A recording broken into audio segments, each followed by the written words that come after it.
Program Sumsel Mandiri Pangan yang digalakan Gubernur Sumatera Selatan Herman Deru terus digelorakan di Kabupaten Oku dengan menyediakan 10 jenis benih tanaman sayur yang diberikan secara gratis kepada masyarakat.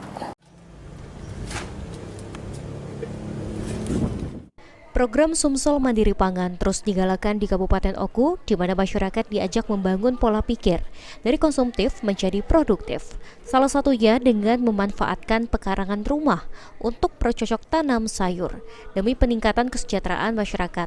Sehingga Pemkab Oku, khususnya TP-PKK Oku, yang siap bersinergi dengan pemerintah dan mendukung program Gubernur Sumatera Selatan dalam gerakan Sumsel Mandiri Pangan.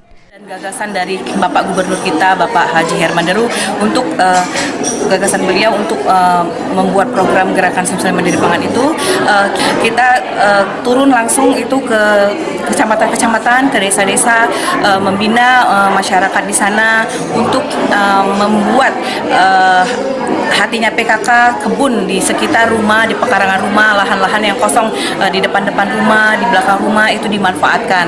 Dan juga kita memberikan bantuan bibit. Untuk mensukseskan program Sumsel Mandiri Pangan ini, pemerintah Kabupaten Oku menyiapkan kemasan benih berisi 10 jenis varian tanaman sayur yang siap ditanam di perkarangan rumah. Ari Pranika, PAL TV.